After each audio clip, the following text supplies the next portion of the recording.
اللہ اللہ اللہ اللہ اللہ۔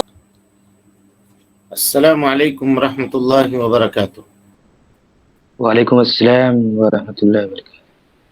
ان الحمد للہ نحمده ونستعینه ونستغفره ونعوذ باللہ من شرور انفسنا ومن سیئات اعمالنا من يهده الله فلا مضل له ومن يضلل فلا هادي له واشهد ان لا اله الا الله وحده لا شريك له واشهد ان محمدا عبده ورسوله اما بعد فان خير الحديث كتاب الله وخير الهدي هدي محمد صلى الله عليه وسلم وشر الأمور محدثاتها وكل محدثة بدعة وكل بدعة ضلالة وكل ضلالة في النار۔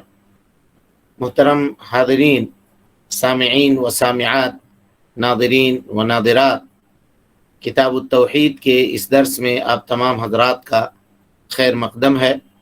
اللہ رب العالمین ہمارے اور آپ کے مل بیٹھنے کو قبول فرمائے۔ اللہ رب العالمین علم نافع، علم دین سیکھنے، اس کے مطابق عمل کرنے، اس کی دعوت عام کرنے اور اس راستے میں آنے والی مصیبتوں کے اوپر اللہ رب العالمین ہمیں اور آپ کو صبر کی توفیق نصیب فرمائے، آمین۔ حاضرین و حاضرات، سامعین و سامعات، کل کے درس میں ہم لوگوں نے باب نمبر 7 کے مسائل کی ابتدا ہم نے کر دی تھی، اور ہم لوگ پہنچے تھے مسئلہ نمبر 3 کے اوپر کہ تیولا کس طرح سے شرک ہے اور اس کو کس طرح سے انجام دیا جاتا ہے، اور اس کی وضاحت ہم نے آپ کے سامنے کی تھی۔ چلیں اس کے بعد مسئلہ نمبر 4۔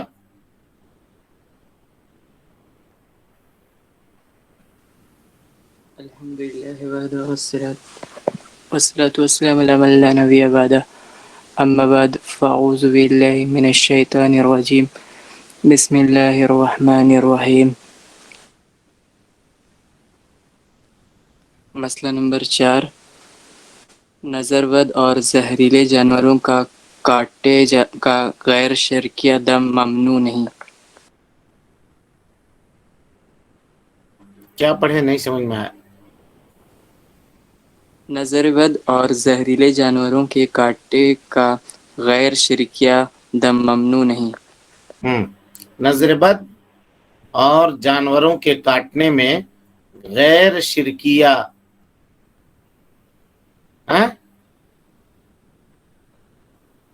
جی کیا لکھا ہوا ہے؟ پھر سے پڑھیے۔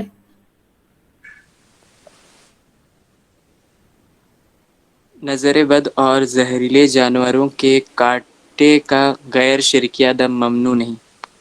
کاٹے غیر لکھا ہوا شرکیہ دم، جی، غیر شرکیہ ممنوع دم نہیں، ممنوع نہیں، ممنوع ہے؟ نہیں ہاں، نہیں نہیں ہے۔ صاف پڑھیے بھائی، تھوڑا مفید زور لگا کے، دم لگا کے پڑھیے یار۔ آخر میں کیا پڑھتے ہیں ہم کو سمجھ ہی بھی نہیں آ رہا ہے۔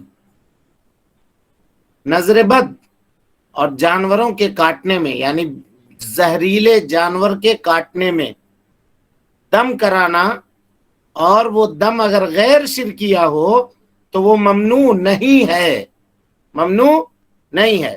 اس سے کیا سمجھے؟ اس سے یہ بات سمجھ میں آتی ہے کہ شیخ الاسلام محمد بن عبد الوہاب رحمۃ اللہ علیہ کے نزدیک رقیہ صرف نظر بد اور بچھو وغیرہ کے ڈنک مارنے میں ہی کرا سکتے ہیں، دوسرے جگہ رقیہ شیخ الاسلام کے نزدیک جائز نہیں ہے۔ اور دلیل ہے ان کے پاس، دلیل کیا ہے؟ نبی صلی اللہ علیہ وسلم کا قول، لا رقیۃ الا من عین او حمۃ، رقیہ نہیں ہے مگر نظر بد میں یا بچھو وغیرہ کے زہریلے ڈنک مار دینے سے، اسی میں صرف ہے۔ اور جبکہ ہم نے آپ کے سامنے وضاحت کر دی ہے کہ نہیں، اس کے علاوہ بھی رقیہ کرا سکتے ہیں، لیکن شرط یہ ہے کہ اس میں شرک نہ ہو، شرط یہ ہے کہ اس میں شرک نہ ہو، شرکیہ اعمال کے ذریعے سے وہ رقیہ نہ کیا گیا ہو۔ چلیں،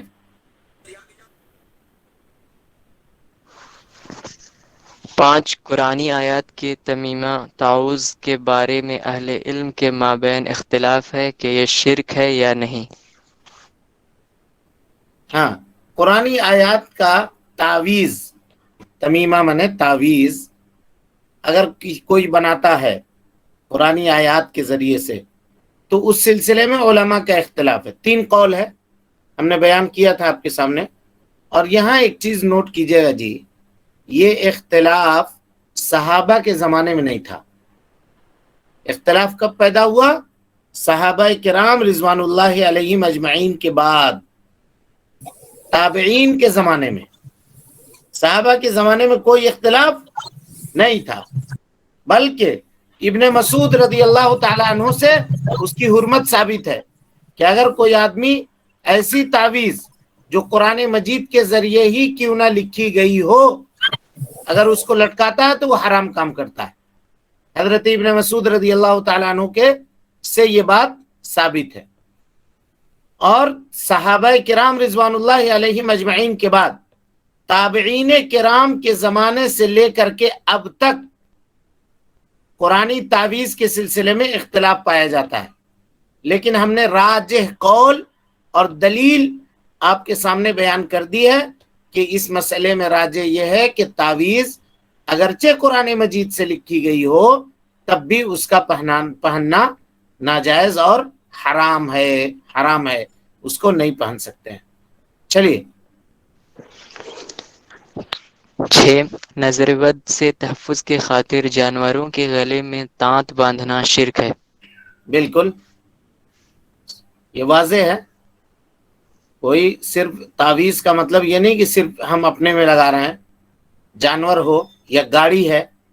آج کل جانور کی سواری تو نہیں ہے، گاڑیوں کی سواری ہے، تو یہ لوگ جیسے سال میں 1 مرتبہ لے کر اپنی گاڑیوں کو جاتے ہیں اور اپنے پنڈوں کے پاس، ان کا جو پجاری ہوتا ہے اس کے پاس، وہ اس میں لال دھاگا کالا دھاگا باندھ دیتا ہے، تو ہمارے یہاں بھی لوگ ہیں سال بھر میں کوئی بابا کے عرس میں کسی مزار میں جاتے ہیں، اور یا جب نئی گاڑی خریدتے ہیں تو لے کر کے جاتے ہیں، وہ اس کے سامنے دھاگا، چوڑی، نیبو، مرچی کچھ ملا کر کے پوٹلی بنا کر کے اس کو باندھ دیتا ہے۔ یہ سب کے سب بندھوانا اور یہ سب کے سب کرنا، چاہے نظر بد سے ہو، چاہے ایکسیڈنٹ سے بچنے کے لیے ہو یا کسی اور چیز کے لیے ہو، اگر ایسا کرتا ہے، یہ عقیدہ رکھتا ہے، تو یہ شرکی عقیدہ ہے۔ 7 اس میں تانت باندھنے والوں کے لیے شدید وعید وارد ہوئی ہے۔ بالکل، اس سے بڑی وعید اور کیا ہو سکتی ہے کہ نبی صلی اللہ علیہ وسلم نے کہا کہ انا بری منہ، میں اس سے بری ہوں، میرا کوئی تعلق اس سے نہیں ہے۔ جو آدمی تانت باندھے، کئی ایک چیزوں کا تذکرہ ہے رویفہ کی حدیث میں، داڑھی میں گرہ لگانا، تانت باندھنا، یا اسی طریقے سے گوبر اور ہڈی سے استنجا کرنا۔ چلیے 8 اس سے کسی کے گلے میں باندھے ہوئے تعویذ کو کاٹ پھینکنے کا ثواب اور فضیلت معلوم ہوتی ہے۔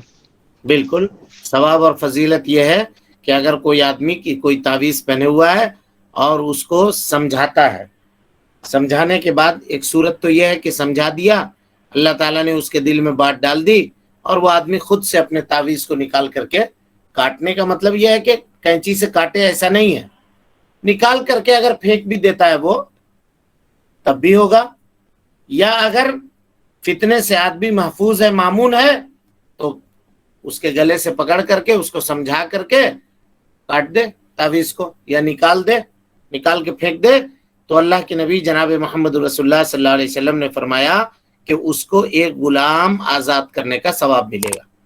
تو کیوں ملے گا، اس کی وضاحت آپ کے سامنے ہو گئی تھی۔ اور ہاں جی، یہاں ایک سوال ہے آپ لوگ سب سے، کیا صرف تعویذ کاٹنے پر ہی یہ ثواب ہے، یا تعویذ نکلوانے پر ہی یہ ثواب ہے؟ نہیں۔ ہاں، تو کس چیز میں ملے گا؟ ہر برائی سے روکنے میں۔ ہاں، ہر شرک سے۔ اگر شرک میں مبتلا ہے آدمی اور اس سے ہم اس کو روک رہے ہیں، منع کر رہے ہیں تو انشاءاللہ العزیز ملے گا.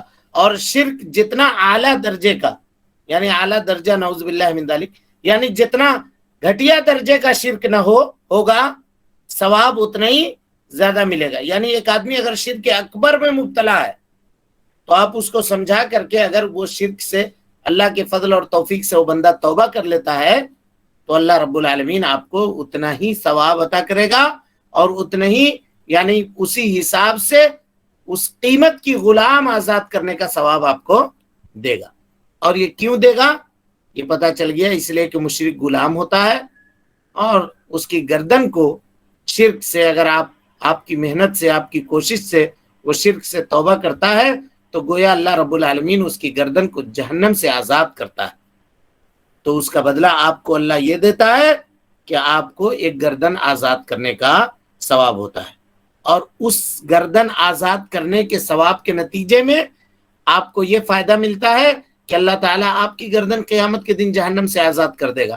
کیونکہ جو آدمی دنیا میں کسی کی گردن کو آزاد کرے گا اللہ تعالیٰ قیامت میں اس کی گردن کو آزاد کرے گا. چلیں. نو ابراہیم نخائی رحمہ اللہ کی بات اہل علم کے مذکورہ بالا اختلاف کے منافی نہیں، کیونکہ انہیں کلام سے حضرت عبداللہ بن مسعود رضی اللہ عنہ کے شاگرد مراد ہے. کانو یکرہون التمائم، حضرت ابراہیم نخعی رحمۃ اللہ علیہ کا قول، کانو یکرہون التمائم، القرآن وغیرہ، لوگ قرآن اور اس کے علاوہ سے کی تعویذ کو ناپسند کیا کرتے تھے. یہ ابراہیم نخعی نے کہا. ہم نے اس کی تفسیر بیان کی تھی کہ کانو سے کون لوگ مراد ہیں، یاد ہے آپ کو؟ بتائیے. سارے صحابہ. کانو سے کون لوگ مراد ہیں؟ صحابہ کرام. صحابہ کرام سارے رضوان اللہ علیہم اجمعین مراد ہے. اور دوسرا قول کیا ہے؟ کانو سے کون لوگ مراد ہیں؟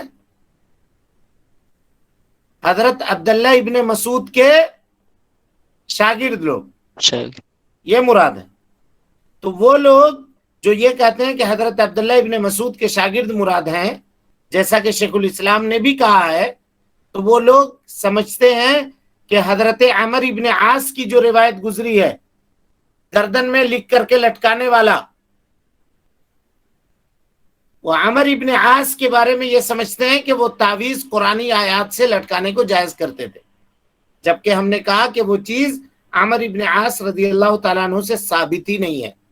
گویا ایک متفقہ فیصلہ ہم آپ کو بتا چکے کہ صحابہ کے زمانے میں قرآن کی تعویذ ہو یا دوسری تعویذ ہو، اس سلسلے میں کوئی اختلاف نہیں تھا. اور جو کچھ بھی باتیں لوگ بیان کرتے ہیں وہ ثابت نہیں ہے، ثابت نہیں ہے، اس کے اندر کمزوری ہے نا. اختلاف شروع کب ہوا جی؟ تابعین کے زمانے میں شروع ہوا. لہذا کانو سے مراد یعنی ابراہیم نخعی کے قول کانو یکرہون التمائم، وہ لوگ تعویذ کو ناپسند کرتے تھے چاہے وہ قرآن سے ہو یا دوسری چیز سے. اس کانو سے مراد صحابہ کرام رضوان اللہ علیہم اجمعین ہے، صحیح قول کے مطابق، جیسا کہ آپ کے سامنے وضاحت کی جا چکی ہے، بتائی جا چکی ہے بات. اللہ اللہ اللہ اللہ اللہ اللہ اللہ اللہ